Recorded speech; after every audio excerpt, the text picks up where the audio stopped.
बहुत बड़ी गलती कर रहे हैं और उसका खामियाजा इतना ज्यादा लोगों को भुगतना पड़ रहा है। बैंक वाले तो बताते नहीं, और जो एजेंट करवाते हैं आपको कि हम सेटल करा देंगे, सेटलमेंट कर लो, खासकर से क्रेडिट कार्ड का या पर्सनल लोन जिसमें सेटलमेंट स्कीम्स आती रहती हैं, उसमें व्यक्ति क्या करता है, कहां फंस जाता है, कौन सी बड़ी गलती कर रही है, किसके बारे में ध्यान रखना है, उसके बारे में मैं आज आपको जानकारी देना चाहता हूं। सबसे बड़ी गलती ये हो रही है कि जब हम सेटलमेंट के लिए बात करते हैं तो हमारा मान लीजिए आउटस्टैंडिंग था 2 लाख रुपए, हमने सेटलमेंट के लिए क्रेडिट कार्ड का आउटस्टैंडिंग 2 लाख रुपए था, सेटलमेंट के लिए बात हो गई 40,000 50,000 में, लगभग इतने पर हो जाती है आराम से, और कम में भी हो जाती है। कई जगह तो जब जैसे मार्च आने वाला है तो मार्च में तो 10 12 15% पे भी सेटलमेंट हो जाता है, लेकिन मानो आपका 20% पे हुआ, 40,000 रुपए पे आपका सेटलमेंट तय हो गया। अब आपको 40,000 रुपए कैसे भरने चाहिए? आप इस 40,000 के ले लेते हो 2 या 3 इंस्टॉलमेंट, बैंक देता है आराम से, बैंक खुशी खुशी देता है, आप भी खुश रहते हो, अच्छा बहुत बढ़िया हुआ, मैंने इंस्टॉलमेंट मांगी, बैंक ने मुझे इंस्टॉलमेंट दे दी। एक्चुअल में इंस्टॉलमेंट नहीं, ये जाल है। इस ट्रैप में जैसे आप फंसोगे आप इससे निकल नहीं पाओगे।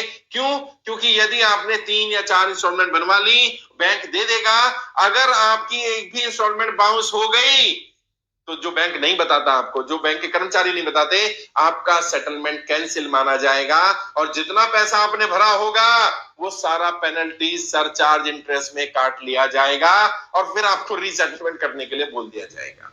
जी हाँ, ऐसा ही होता है। बहुत सारे लोग परेशान हो रहे हैं। उन्होंने कहा कि सर हमने सेटलमेंट के लिए बात करी, 4 इंस्टॉलमेंट की बात हो गई, मैंने 3 दे दी, एक लास्ट इंस्टॉलमेंट नहीं दे पाया, आज वो सेटलमेंट से भी ज्यादा बड़ा अमाउंट खड़ा कर दिया। क्यों? क्योंकि वो जितनी 3 इंस्टॉलमेंट आपने भरी, सेटलमेंट कैंसिल हो गया, क्योंकि वो एग्रीमेंट सेटलमेंट का यही कहता है कि यदि आप पैसा दे रहे हैं तो आप ये सारा पैसा जमा कराएंगे, अगर आपका 1 रुपया भी रह गया तो ये माना जाएगा कि आप डिफॉल्टर हैं और जितना पैसा भी आपने सेटलमेंट के लिए दिया होगा वो सारा सरचार्ज, पेनल्टी, इंटरेस्ट में काट लिया जाएगा और बाकी जो पैसा बचा दोबारा सेटलमेंट के लिए बुलाया जाएगा और आपकी बार ज्यादा अमाउंट देना पड़ेगा। इसलिए क्या करें, जब भी ओटीएस स्कीम ले, इसको वन टाइम सेटलमेंट बोलते हैं ना, क्यों बोला जाता है इसको वन टाइम सेटलमेंट? भाई ओटीएस का क्या मतलब है? वन टाइम सेटलमेंट मतलब फुल एंड फाइनल पेमेंट करके सेटलमेंट कर देना। तो जब भी सेटलमेंट करें सबसे पहला काम क्या करें, कोशिश करें सेटलमेंट अमाउंट को एक साथ दें, उसकी ईएमआई ना बनवाएं। फिर भी अगर मजबूरी हो जाए ईएमआई बनवानी है तो ईएमआई को बाउंस ना होने दें और सेटलमेंट जब भी करें सेटलमेंट लेटर पहले ले लें। सेटलमेंट लेटर में सारी टर्म्स एंड कंडीशंस लिखी होती हैं। कोई बैंक वाला ओरली बात कर रहा है, ओरल बात ना करें, कॉल आएगी भाई साहब आप सेटलमेंट करा लो, सेटलमेंट स्कीम चल रही है, आपका बहुत कम में हो जाएगा, उसको बोलो कोई बात नहीं, आप मुझे लेटर भेज दो, क्या सेटलमेंट ऑफर आपकी तरफ से है। और कभी भी सेटलमेंट के लिए अपनी तरफ से ऑफर नहीं देना होता। यदि आप ये बोलते हो कि मैं सेटलमेंट करने को तैयार हूं तो बैंक ये माना जाता है कि आप बिल्कुल डिफॉल्टर हैं, आपके पास पैसा है, आप पैसा भरना नहीं चाहते। अब बैंक सेटलमेंट नहीं करेगा और करेगा भी तो बहुत ज्यादा अमाउंट मांगेगा। पहली बात तो बैंक कोशिश करेगा जितना आउटस्टैंडिंग सारा मिल जाए। मान लो 2 लाख है, वो कहे जी चलो 10,000 रुपए कम कर देता हूं मैं आपका, क्योंकि आप ऑफर कर रहे हो। बैंक की तरफ से ऑफर आने दो, अपनी तरफ से ऑफर नहीं करनी। और जब सेटलमेंट स्कीम निकलती है बैंक की, पर्सनल लोन की, क्रेडिट कार्ड की, जितने भी अनसिक्योर्ड लोन होते हैं जनरली वो 25-30% पर सेटल हो जाते हैं, यानी 70-75% तक का भी डिस्काउंट मिल जाता है बैंक की तरफ से ऑफर आने पर।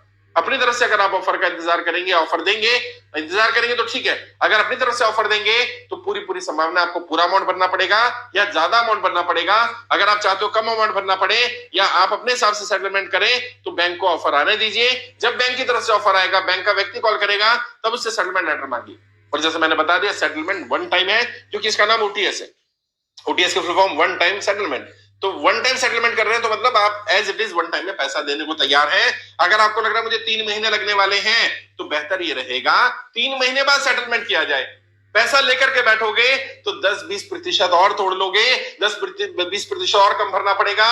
यदि पैसा लेकर नहीं बैठोगे और इंस्टॉलमेंट बाउंस हो जाती है तो यकीन मानना आप कुचक्र में फंस जाओगे, आपको वो पैसा ज्यादा भरना पड़ेगा और जितना पैसा आपने इंस्टॉलमेंट के रूप में सेटलमेंट में भर दिया होगा वो सारा सरचार्ज, पेनल्टी और इंटरेस्ट में काट लिया जाएगा। इससे बचने की जरूरत है। सेटलमेंट करते समय इन सब चीजों को